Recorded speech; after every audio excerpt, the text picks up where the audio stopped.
Hello everyone, welcome you on Ticker TV. માર્કેટની વાત કરીએ તો બીએસસી સેન્સેક્સ સ્પોટ ક્લોઝ થયું છે 76,992 પર 299 પોઈન્ટ્સના વધારા સાથે. નિફ્ટી 50 સ્પોટ ક્લોઝ થયું છે 23,465 પર 175 પોઈન્ટ્સના વધારા સાથે. અને બેંક નિફ્ટી સ્પોટ ક્લોઝ થયું છે 50,002 પર 198 પોઈન્ટ્સના વધારા સાથે. માર્કેટ બ્રેડ જોઈએ તો લાસ્ટ વીકમાં પોઝિટિવ રહ્યું હતું. બીએસસી 500 ક્લોઝ થયું છે 35,099 પર 696 પોઈન્ટ્સના વધારા સાથે. નિફ્ટી 500 ક્લોઝ થયું છે 22,214 પર 450 પોઈન્ટ્સના વધારા સાથે. નેક્સ્ટ આપણે જઈએ ટોપ ગેઇનર અને લૂઝર ઇન્ડેક્સ પર. ટોપ ગેઇનરમાં નિફ્ટી રિયાલિટી ઇન્ડેક્સ ક્લોઝ થયું છે 1,129 પર 5.97% વધારા સાથે. ટોપ લૂઝરમાં નિફ્ટી આઈટી ઇન્ડેક્સ ક્લોઝ થયું છે 34,598 પર 1.62% ઘટાડા સાથે.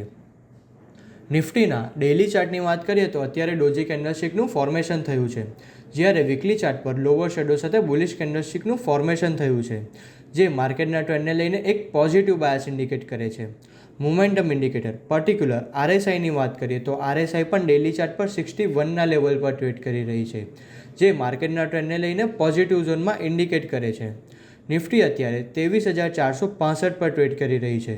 જો નિફ્ટી 23,500ના લેવલ બ્રેક કરે છે તો નિફ્ટીમાં આવનારા દિવસોમાં 23,700 સુધીના લેવલ પણ જોવા મળી શકે છે.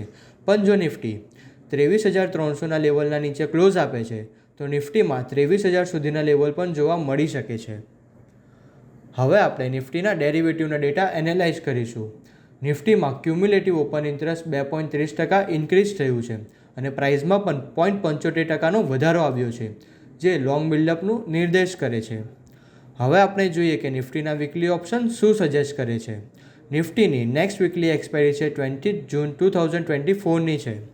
એમાં હાઈએસ્ટ ઓપન ઇન્ટરેસ્ટ કોલ સાઇડમાં 24,000ની સ્ટ્રાઇક પર 2,67,857 લોટની સાથે થયું છે અને હાઈએસ્ટ ઓપન ઇન્ટરેસ્ટ પુટ સાઇડમાં 23,400ની સ્ટ્રાઇક પર 2,14,803 લોટની સાથે થયું છે.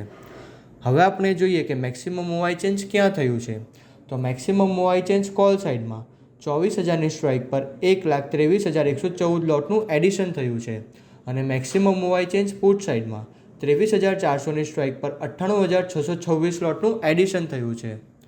ચાર્ટ પેટર્ન અને ઓપન ઇન્ટરેસ્ટના ડેટા જોતાં એવું લાગે છે કે નિફ્ટીના સપોર્ટ 23,300થી લઈને 23,000ના લેવલે રહેશે અને રેઝિસ્ટન્સ 23,500થી લઈને 24,000ના લેવલે રહેશે. બેંક નિફ્ટીના ડેઇલી ચાર્ટની વાત કરીએ તો બુલિશ ડોજી કેન્ડલસ્ટિકનું ફોર્મેશન થયું છે, જે માર્કેટના ટ્રેન્ડને લઈને પોઝિટિવ બાયસ ઇન્ડિકેટ કરે છે, જ્યારે વીકલી ચાર્ટ પર સ્મોલ બુલિશ કેન્ડલસ્ટિકનું ફોર્મેશન થયું છે. મોમેન્ટમ ઇન્ડિકેટર આરએસઆઈની વાત કરીએ તો ડેઇલી ચાર્ટ પર 63ના લેવલ પર ટ્રેડ કરી રહી છે, જે માર્કેટના ટ્રેન્ડને લઈને એક પોઝિટિવ સાઇડનું ઇન્ડિકેટ કરે છે.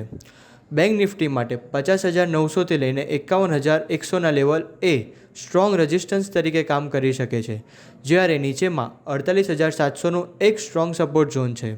અત્યારે બેંક નિફ્ટીમાં બાય ઓન ડિપ્સની સ્ટ્રેટેજી અપનાવવી જોઈએ. હવે આપણે બેંક નિફ્ટીમાં ઓપન ઇન્ટરેસ્ટના ડેટા એનાલાઇઝ કરીશું.